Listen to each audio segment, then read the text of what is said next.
Olá pessoal, estamos aqui novamente para mais uma aula de modelagem. Hoje nós vamos apresentar algumas técnicas que são muito utilizadas para fazer modelos matemáticos, né? Então nós vamos apresentar essas técnicas não no sentido de executar modelos em si, porque elas precisam de algum rebuscamento um pouco de matemática, mas modelos simples. E depois nós vamos passar uma atividade para vocês pesquisarem uma técnica que é muito utilizada e que é fácil de ser executada.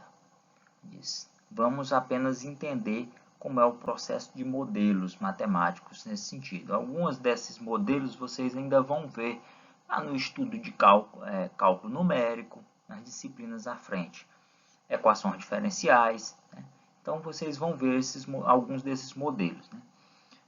Mas algumas técnicas de modelagem, algumas dessas técnicas, na verdade. Então vamos dar prosseguimento.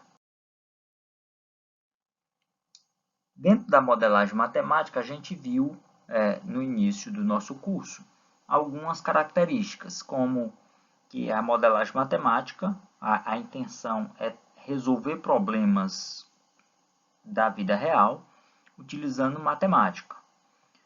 Para isso, você tem que seguir alguns passos, como a interação, a matematização, a obtenção do modelo e validação do modelo.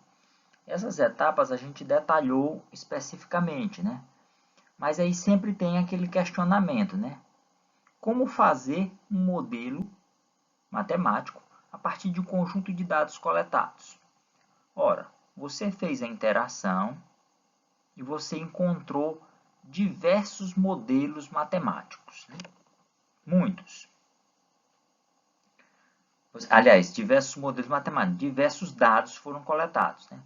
Muitas informações foram coletadas, está lá, vários dados coletados. E aí, como é que você transforma isso, né, em um modelo? Para poder dar uma resposta segura com uma certa eficiência. Então, a gente tem diversos processos que podem ser utilizados. Hoje nós vamos ver alguns desses processos, né?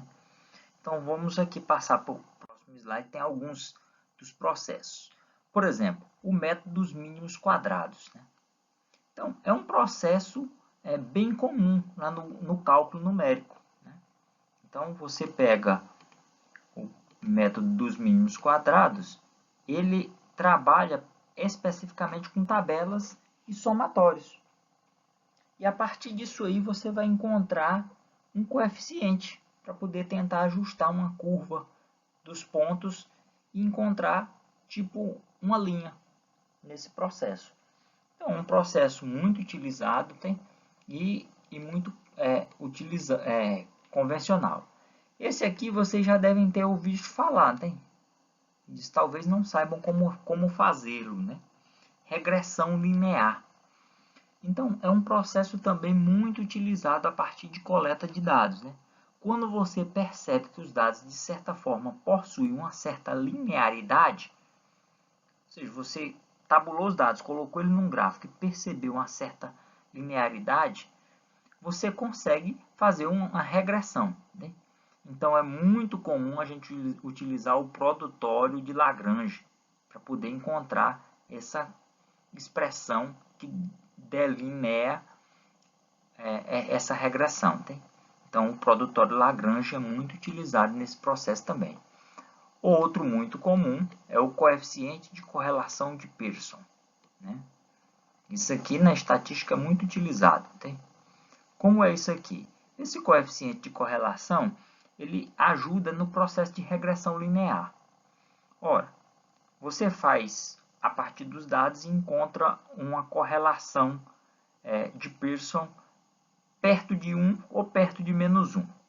Quando você tem uma correlação perto de 1, significa que teus dados eles estão perto de uma função aproximadamente próximo de uma função afim, positiva, né? Crescente. Quando eles estão próximo de menos 1, isso é uma função afim decrescente. Então, existem somatórios, a gente utiliza somatórios para poder obter dentro de umas tabelas, né? Então, há vários exemplos simples para poder se utilizar o coeficiente de correlação de Pearson. Então, de Pearson, né? Ele é muito simples de ser utilizado. Daria até para a gente ver aqui dentro da nossa disciplina. Só que, como nossa disciplina ficou limitada, porque, por exemplo, quando a gente vê aqui para frente, os modelos que a gente tem para frente, ficam bem complexos, né? Então, outro dos processos que a gente utiliza bastante é o ajuste de pontos por modelo exponencial. Ora, você tem seus pontos e quando tu ajusta os pontos, você vai colocar, vamos imaginar bem aqui, vamos imaginar que eu ponha um sistema aqui assim. E aí, quando tu estabelece teus pontos, eles ficam assim. Um ponto aqui, outro aqui, outro aqui, outro aqui, outro aqui, outro aqui, assim, assim, assim, e assim segue. Ora, não é muito difícil de você perceber que aqui, se eu passasse uma curva mais ou menos por esse sentido, ele dá mais ou menos o gráfico de uma função.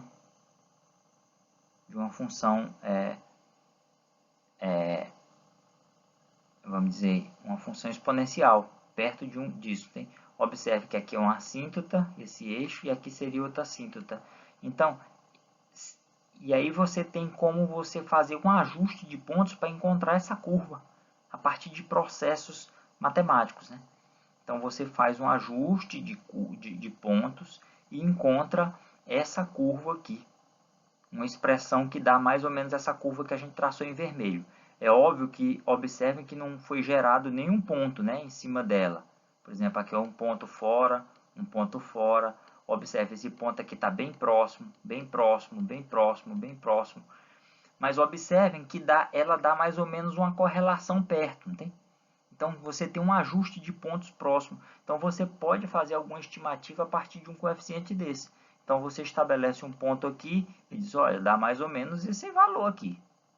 Você estabelece um x aqui e vai encontrar mais ou menos um y, conhecendo a função que determina essa curva. Então, é isso que a gente faz no ajuste de pontos exponencial, ok? De modo semelhante, nós vamos fazer o ajuste de pontos para um modelo geométrico e o ajuste de pontos para modelo hiperbólico, né? As funções hiperbólicas a gente estudou já no cálculo, né? As funções hiperbólicas elas andam muito perto das funções exponenciais, né? Por exemplo, a gente tem que todas elas têm relação com o número de Euler elevado a x